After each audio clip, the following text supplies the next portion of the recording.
Bismillahirrahmanirrahim. Hai semuanya, kembali lagi di Biomed Official, channel kajian matematika.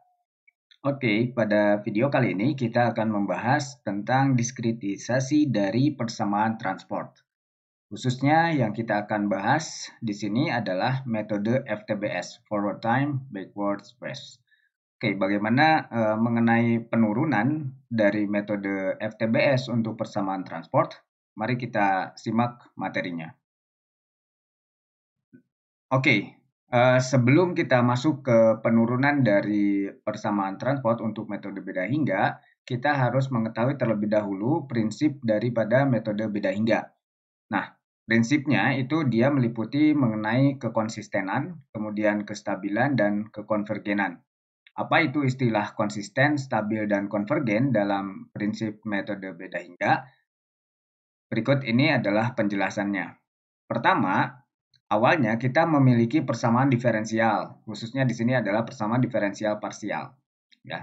Nah, setelah kita memiliki persamaan diferensial parsial, biasanya kita menyelesaikan dengan menggunakan metode-metode analitik, entah itu metode perubahan variabel atau persamaan transport bisa dengan menggunakan metode karakteristik atau metode-metode yang lainnya yang bisa digunakan secara analitik di sini, ya. Jadi di sini dari persamaan diferensial parsial dengan menggunakan metode analitik nantinya kita akan memperoleh suatu solusi dari persamaan diferensial parsial. Nah, inilah yang nantinya dijadikan sebagai notasi sebagai solusinya. Itu adalah UXT misalkan, ya. Nah, lalu bagaimana prinsip dari metode beda hingga? Nah, prinsip metode beda hingga di sini kita akan mengkonstruksi skema numerik, ya. Jadi di sini kita akan mengkonstruksi skema numerik dari persamaan diferensial yang kita miliki. Nah, ketika kita punya persamaan diferensial, nanti ada persamaan beda hingga, maka yang harus dipenuhi, syarat yang harus dipenuhi dalam agar persamaan beda hingga ini bisa kita gunakan itu adalah konsistensi, kestabilan, dan konvergensi. Apa itu konsisten? Konsisten itu adalah ketika kita punya persamaan beda hingga, maka yang kita selesaikan itu haruslah persamaan diferensial yang kita miliki. Jadi artinya di sini konsistensi itu berhubungan dengan truncation error atau galat pemotongan. Error pemotongannya itu harus menuju nol sehingga nantinya persamaan beda hingga yang kita miliki itu adalah betul-betul menyelesaikan persamaan diferensial yang kita punya. Satu itu. Kemudian yang kedua, selain daripada konsistensi yang harus kita lakukan itu atau yang harus kita periksa dari skema ini itu adalah kestabilan daripada skema itu. Apa itu kestabilan? Nah, kestabilan ini hubungannya nanti dengan keberhinggaannya. Ya, jadi kalau persamaan beda hingga ini ternyata blow up ya atau tidak terbatas, itu nantinya tidak akan menuju ke suatu solusi yang diinginkan jadinya. Jadi dia tidak akan menuju ke solusi ke sini. Tapi nanti kalau kita punya persamaan beda hingga dan itu dijamin keterbatasannya ya persamaan atau istilahnya skemanya ya skema dari skema numeriknya itu berhingga, maka itu kita katakan bahwa dia merupakan persamaan beda hingga yang stabil, ya. Nah, setelah kedua ini terpenuhi, kekonsistenan dan kestabilan, berikutnya kita harus memeriksa untuk apakah persamaan atau solusi yang dihasilkan dari numerik ini itu konvergen ke solusi persamaan diferensial yang sebenarnya. Nah, itu yang harus kita periksa. Namun, untungnya kita memiliki teori ya, teorema dari ekuivalensi Lux ini untuk suatu masalah nilai awal yang well false. Jika suatu persamaan beda konsisten dan stabil ya, maka persamaan beda tersebut itu pastilah dia konvergen. Jadi kita di sini dengan adanya teorema ekuivalensi Lux ini mempersingkat ya pekerjaannya yang tadinya kita harus memeriksa tiga buah kondisi yaitu kekonsistenan, kestabilan, kemudian kekonvergenan. Tapi karena tadi ada Lux itu ya teorema Lux itu ekuivalensi Lux itu maka kita hanya memeriksa dua saja. Ya, jadi yang pertama kita harus periksa itu adalah kekonsistenan, kemudian yang kedua ini adalah kestabilan. Nah, setelah kita tahu bahwa skema yang kita miliki itu adalah konsisten dan stabil, maka menurut konvergensi kekonvergenannya menurut ekivalensi Lux itu nggak perlu diperiksa.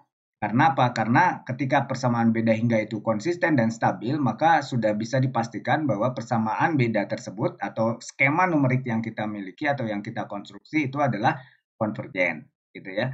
Jadi nantinya kita harus memeriksa dua hal ini, apakah skema kita itu konsisten atau dan stabil gitu. Nah, kalau salah satu di antara kedua ini tidak terpenuhi, biasanya kita periksa yang stabil terlebih dahulu, baru nanti kekonsistenan. Ya, kalau salah satunya aja tidak terpenuhi, maka tidak ada jaminan bahwa persamaan beda tersebut itu merupakan persamaan yang konvergen ke solusi solusi analitiknya. Sehingga ya biasanya kita modifikasi dan evaluasi kembali mengenai syarat konsistensi dan kestabilannya itu. Oke. Nah, itu sekilas mengenai prinsip daripada metode beda hingga ya. Nah, sekarang aproksimasi standar dari turunan pertama ini kita kenalkan aproksimasi yang standar ya. Kalau kita memiliki turunan pertama ini dengan satu variabel aja dulu di sini, satu variabel jadi du per dx di sini ya, du dx.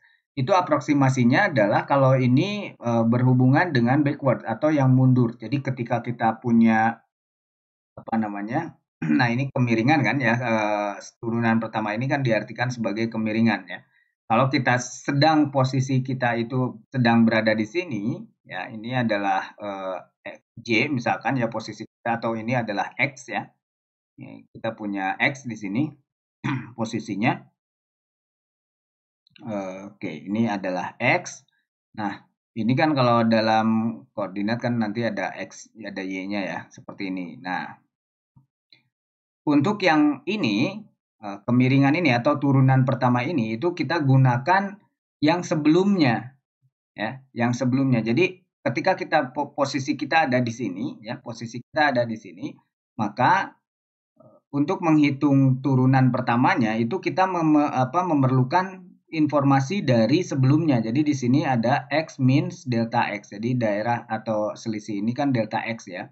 Ini delta X. Maka ketika kita mau menghitung kemiringannya atau turunan pertama itu kita mundur ke sini. Makanya disebut sebagai backward di situ ya. Kondisi mundur. Nah, itu sebetulnya yang yang tidak terlalu biasa ya ditemui dalam kalkulus ya. Nah, notasinya kita gunakan untuk sebarang partisi itu kita pakai UJ min 1. Jadi X min delta X ini nantinya J min 1. Jadi posisi kita sekarang itu adalah J. Dan nanti dibagi dengan delta X. Nah, sementara untuk yang maju, nah ini biasanya yang biasa kita jumpai. Ilustrasinya begini, ketika kita mau menghitung turunan pertama atau misalkan kemiringan ya, suatu kemiringan, biasanya kita memiliki informasi dari dua buah titik ya, seperti yang kita tahu bahwa kemiringan itu adalah delta Y per delta X. Nah, ini adalah delta X-nya. Tapi pemilihan kita itu yang mana X-nya dan yang mana yang X plus delta X-nya, atau yang titik ini apa, yang titik kedua ini apa, kan itu bergantung dari posisi posisi kita saat ini. Nah, posisi kita saat ini kalau yang di backward itu ada di depannya malah. Informasi yang sebelumnya yang kita tahu. Tapi yang ini posisi kita itu sekarang ada di sini. Jadi X-nya itu ada di sini. Berarti kalau di sini adalah delta X, maka yang ini adalah X plus delta X. Sehingga ketika kita mau menghitung turunan pertamanya, aproksimasinya, ini kan bukan dilimitkan ya, karena ini tandanya aproksimasi, tidak ada limitnya. Nah, sehingga kalau kita mau menghitung suatu kemiringan delta Y per delta X-nya ya, katakanlah di sini. Maka kalau di sini berarti delta U per delta X-nya itu adalah UX plus delta X, yang ini berarti ini ada di sini itu adalah X plus delta X, kemudian di sini adalah UX. Ya, jadi ini delta U-nya itu adalah yang ini, delta U, delta X-nya yang ini. Jadi delta U per delta X. Jadinya UX plus delta X dikurangi dengan UX dibagi dengan delta X. Nah, untuk notasi forward ini di sebarang partisi kita gunakan J plus 1 untuk X plus delta X. Kalau yang tadi X min delta X itu J min 1. Di sini UJ plus 1 dikurangi dengan UJ dibagi dengan delta X. Oke, nah itu adalah yang forward. Nah, sekarang ada lagi pendekatan yang berikutnya itu adalah center, ya, di posisi tengah. Jadi ketika kita posisi ini tuh apa namanya? Posisi kita pada saat center ini berada di tengah, berarti kondisinya seperti ini ilustrasinya. Nah, ketika kita mau menaksir atau menerka atau menghitung ini ya, suatu turunan pertama atau apa ini ya, kemiringan ya, itu kita posisinya bukan berada di sini ataupun tidak ada di sini ya. Jadi tidak ada di dua titik ini, tapi posisi kita itu ada di tengah-tengah mereka. Nah, ini di sini. Ini posisi kita sekarang. Ini ada di X di sini ya. Nah, maka kalau kita lihat daerah di sini kan delta X ya. Ini sampai sini ini dibagi dengan pembagian yang sama ya. Ini delta X karena ini posisi di tengah, makanya disebut center. Ini posisinya ke belakang itu sama delta X, ke sini juga sama delta X. Jadi kalau kita lihat di sini ada X min delta X, kemudian di maju dari posisi kita saat ini itu adalah X plus delta X. Sehingga kalau kita mau menghitung turunan pertamanya, kita akan mempunyai yang ini adalah apa ini UX plus delta X ya. Kemudian posisi yang ini itu adalah UX minus delta X. Maka ini ada delta U-nya itu adalah UX plus delta X dikurangi dengan UX min delta X di sini ya. Sementara kalau kita lihat dari sini ini ada titik yang menghubungkan. Nah, ini ada delta X-nya ya. Ini delta X ini sama posisinya atau besarnya dengan delta X ini. Tapi yang kita hitung tuh delta U-nya dari posisi X plus delta X ke X min delta X. Berarti dari sini ke sini. Maka delta X-nya yang ini sampai sini itu adalah 2 kalinya delta X. Berarti ya. Ini delta X yang pertama dan ini delta X yang kedua. Berarti dari titik ini ke sini itu adalah 2 delta X. Sehingga nantinya di sini kalau posisi kita berada di tengah center ya, pendekatan center, maka kita punya UX plus delta X dikurangi dengan UX min delta X dibagi dengan 2 delta X. Ya. Nah, untuk notasinya, notasi indeksnya kita gunakan untuk suatu sebarang partisi nantinya, ya ini adalah UJ plus 1 dikurangi dengan UJ min 1 dibagi dengan sama, ini 2 delta X. Oke, nah itu adalah pengenalan untuk standar turunan pertama saja ya, karena di persamaan transport itu kan melibatkan turunan pertama. Jadi ini perlu diketahui ya bagian-bagian ininya. Nanti ketika disebutkan backward berarti kita menggunakan persamaan yang seperti ini, UJ min 1. Jadi posisi kita sedang berada di depannya di sini ya. Kemudian yang ketika ada di forward maka posisi kita itu sedang berada di belakangnya berarti. Kalau di sini jadi ini forward itu karena maju dari posisi kita saat ini. Kalau yang ini tuh posisi kita ada di tengahnya. Nah, ini skemanya yang harus kita ketahui kalau kita sebut center berarti yang digunakan skema ini, forward skema ini, kemudian backward skema ini. Oke, ini adalah turunan fungsi yang memuat satu variabel saja. Sementara di PDP itu ada 2 variabel ya. Di PDP itu ada 2 variabel. Nah, diskritisasi dari PDP itu nantinya dibagi 2 ya. Itu ada ruang dan ada waktu. Nah, kalau istilahnya adalah forward space atau istilah ini adalah ruang yang maju, maksudnya itu adalah aproksimasinya ada di ruang di sini bagian penurunannya atau nyari kemiringannya seperti tadi itu fungsinya ada di ruang. Ini diturunkannya ke ruang berarti. Ini berarti do U per do X ya. Sementara U-nya itu adalah fungsi daripada X dan T. Jadi ini do U do X. Nah, apa yang digunakan notasinya seperti ini berarti UX plus delta X. Perhatikannya karena ini adalah diturunkan ke X, diturunkan ke ruang, bukan ke waktu. Maka yang dilihat itu adalah X-nya. Di sini ada X plus delta X dan ini ada X.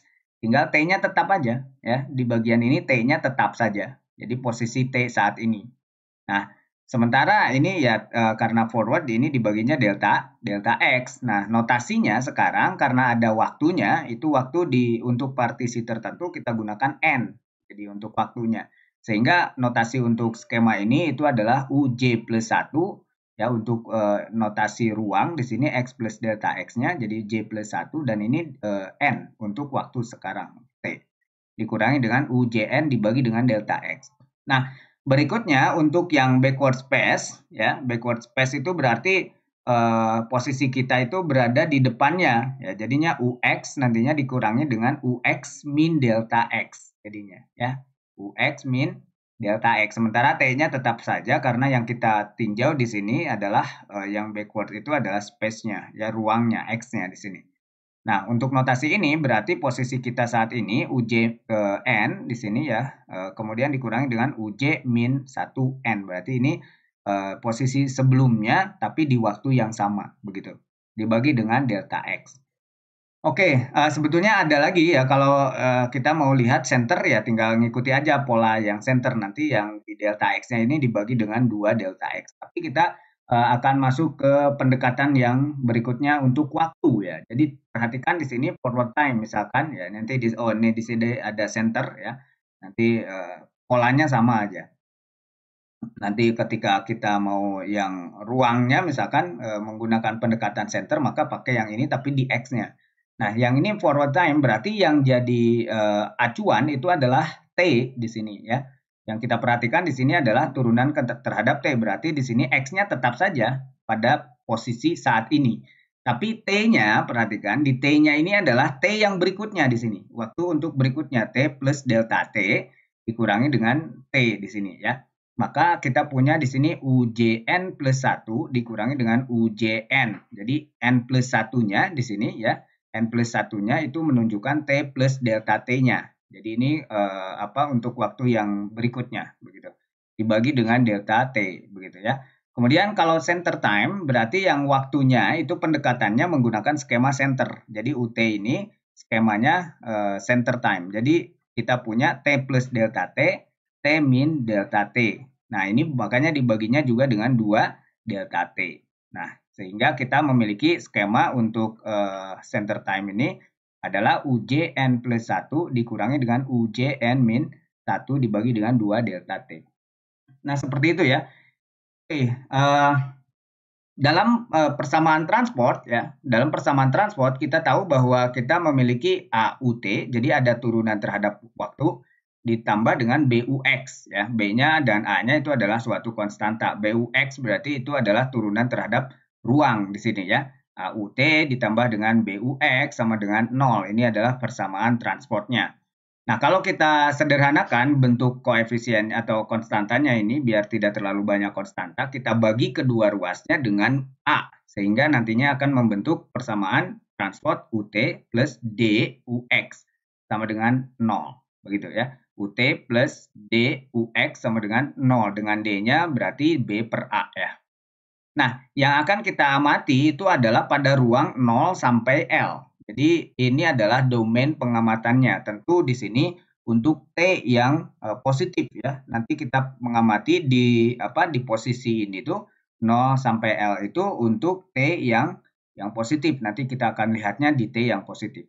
Nah, sekarang di video ini adalah akan menurunkan bagaimana skema dari persamaan transport ya. Skema beda hingganya dari persamaan transport. Di sini kita punya UT berarti turunan pertama dan UX itu turunan pertama juga terhadap ruang. Kalau yang UT berarti terhadap waktu gitu.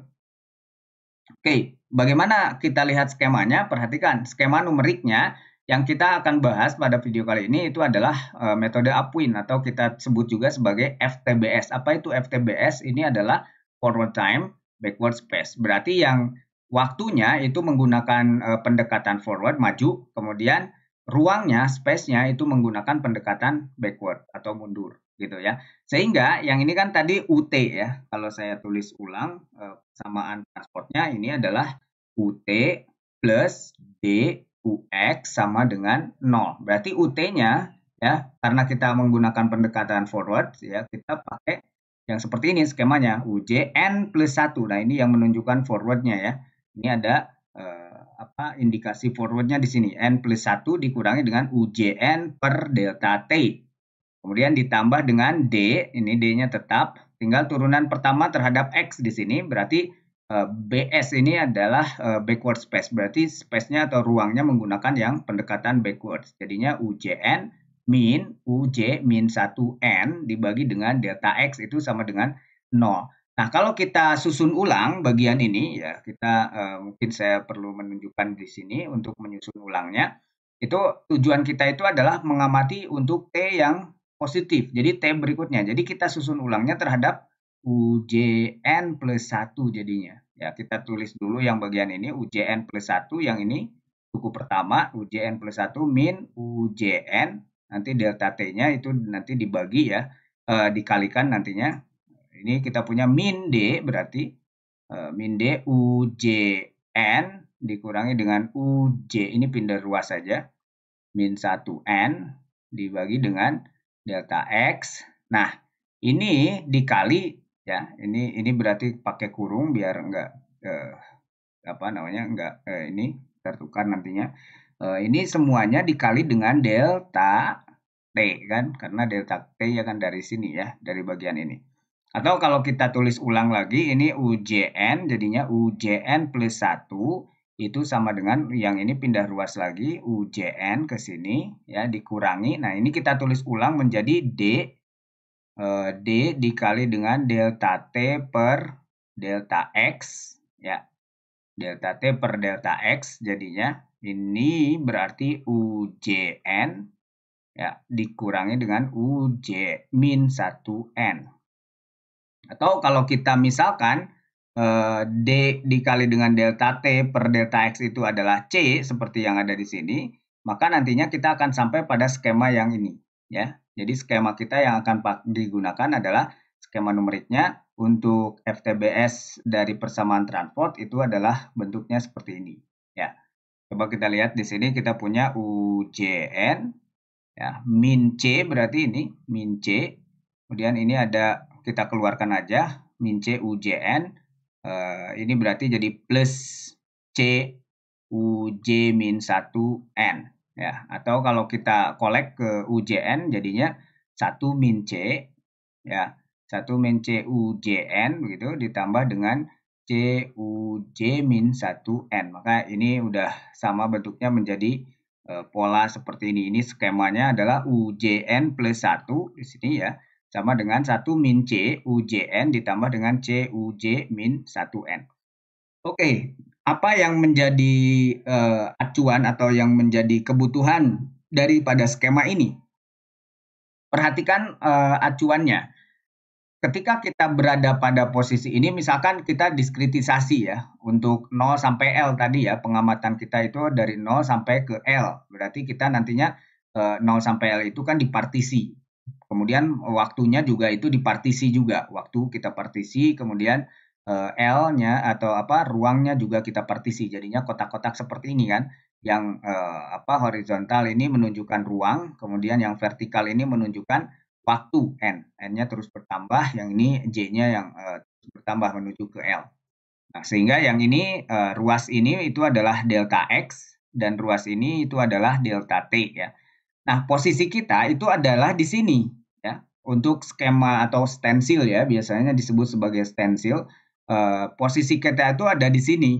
Nah, sementara yang diperlukan itu adalah ruang ruang yang ada di sebelumnya, berarti yang di ini ya. Jadi untuk menerka posisi ini P ya, untuk menerka posisi P itu posisi kita ada di sini, kita perlu informasi dari yang sebelumnya gitu. Jadi ini posisinya kalau kita lihat di sini ya membutuhkan info ruang jadinya. Jadi apa yang dibutuhkan? Kita lihat dari segi ekstrimnya ya. Ketika kita punya posisi ini kan pasti udah ada ya. Ini dari nilai awal biasanya dikasih. Jadi nilai awal. Nah, posisi kita tuh ada di sini. Kita mau menebak kondisi yang ini. Gitu. Kita mau menebak kondisi ini tuh berapa nilainya atau solusinya berapa di titik ini tuh. Sehingga nantinya kita butuh info ini. Ya, kita butuh info ini. Nah, kalau kita posisi ada di sini, nah, maka kita karena butuh info ini tuh apa? Butuh info ini tuh berarti ini adalah nilai apa? Ini adalah nilai nilai awal ya. Atau kita lihat berarti kita butuh sekali dengan informasi yang berada di sebelah kiri ini. Ya. Karena pada saat kita mau menerka yang ini pun, itu kita butuh info yang ada di sini kan. Itu segi ekstrimnya berarti. Dan seterusnya, untuk ini kita butuh yang ini gitu ya. Nah, jadi kita butuh info yang berada di sebelah kiri. Siapa yang berada di sebelah kiri? Yang di sebelah kiri ini adalah U pada saat X-nya 0 ya, dan untuk T yang lama. Jadi untuk T yang dan seterusnya untuk T yang positif jadinya. Jadi U 0, T. Nah, ini adalah biasa disebut dengan syarat batas. Ini batas kiri ini perlu ya. Batas kiri syarat batas ini perlu. Jadi kenapa perlu untuk skema ini? Karena nanti kalau tidak ada yang ada di kiri ini, maka kita tidak bisa menebak yang bagian atasnya gitu. Nah, sementara yang di bawah ini itu sudah diberikan biasanya ya. Ini yang ada di sebelah kiri itu ya, yang berada di sebelah kiri yang ada di bawah ini, yang ada di sebelah bawah ini yang X itu biasanya nilai awal. Jadi nilai awalnya untuk setiap X ya di T yang ke 0. Ini biasanya udah diberikan. Ya, ini nilai awalnya juga butuh. Jadi untuk skema ini agar bisa running, agar bisa berjalan itu membutuhkan UX0 atau UX0 itu apa? Nilai awal di sini, fungsi awalnya apa gitu ya. Itu diperlukan. Ya. Kemudian ini biasanya suatu fungsi fx katakanlah. Kemudian nanti di sini apa? Di sini adalah diperlukan juga batas kirinya ya. Batas kirinya ini penting di sini karena kita mau menebak daerah ini. Jadi kalau sudah ada ini nanti lancar ya. Coba kita perhatikan salah satu dari sini. Ini kita hapus saja. Jadi kita sudah memiliki kondisi apa? Kita sudah memiliki nilai awal di sini. Ya, ini nilai awal. Kemudian syarat batas. Yang batas kiri ini sudah punya. Nah, perhatikan, ketika kita mau menebak ini berapa, kita udah punya info ini, informasi ini nilainya berapa, maka kita tahu ini. Dan berikutnya juga kalau kita mau menebak ini, kita tahu ini ya, kita hitung dulu di T1 gitu ya. Nantinya dapat semua di sini nilai pada saat T sama dengan 1. Nah, sehingga untuk naik ke T sama dengan 2, ya itu kita nggak perlu repot lagi karena info yang ada di sini udah ada, info yang ini udah dihitung tadi sebelumnya. Maka kita akan tahu nilai yang ada di sini nantinya. Dan seterusnya, begitu. Sehingga nantinya semua semua grid yang kita miliki itu sudah diisi dengan nilai-nilai. Itu adalah solusinya ya untuk setiap T kan. Nah, kalau kita nggak diberikan ini syarat batas ya, misalkan di soal tuh hanya ada syarat nilai awalnya saja, sementara syarat batas kirinya nggak ada ya, kita tentukan sendiri kan. Kan kita tahu dari sini ya, untuk solusi transport seperti yang kita tahu itu adalah apa? Solusi transport itu kan solusinya UXT. Kalau nilai awalnya adalah X, 0 sama dengan Fx, maka UXT-nya atau solusinya itu adalah Fx min T kan? Ya, Fx min T jadinya. Itu solusinya kan? Di video sebelumnya ini sudah ditunjukkan bagaimana kok bisa dapat nilai solusi eksaknya adalah Fx min T.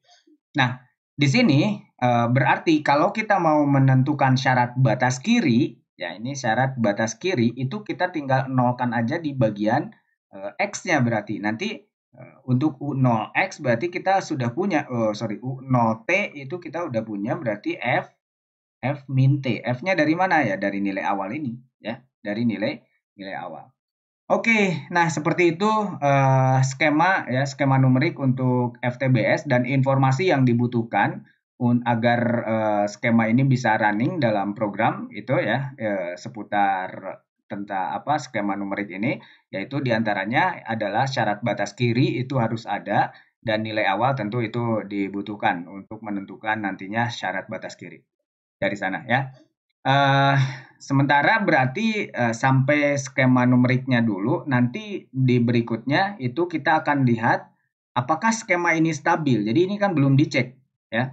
Dan apa syarat stabilnya ini belum tahu. Nanti kita tidak langsung ke apa namanya ke komputasi bikin program ya. Kita harus tahu dulu syarat stabilnya atau apakah ini ada syarat stabilnya atau mungkin ini selalu tanpa syarat gitu kan. Itu harus tahu ya. Atau bahkan ini jangan-jangan tidak stabil terus-terusan atau tidak pernah stabil ya. Ngapain dipakai gitu kalau nggak stabil terus-terusan atau nggak pernah stabil. Tapi di sini nanti kita akan periksa ya di video berikutnya kita akan lakukan pemeriksaan apakah skema ini adalah skema yang stabil. Kemudian kita harus juga memeriksa konsistensinya ya. Apakah skema ini merupakan suatu skema yang konsisten. Jadi dua hal ini kita akan periksa ya di video berikutnya. Sehingga nanti kalau kita tahu bahwa metode ini atau skema ini adalah skema yang stabil dan konsisten, maka menurut ekivalensi Lux tadi kita nggak perlu memeriksa lagi konvergensinya karena udah dijamin ya kalau dia stabil skemanya dan konsisten maka ada jaminan dari Lux itu adalah skemanya bakalan konvergen ke solusi analitiknya. Oke, ya terima kasih atas perhatiannya. Sampai ketemu di video berikutnya. Salam matematika.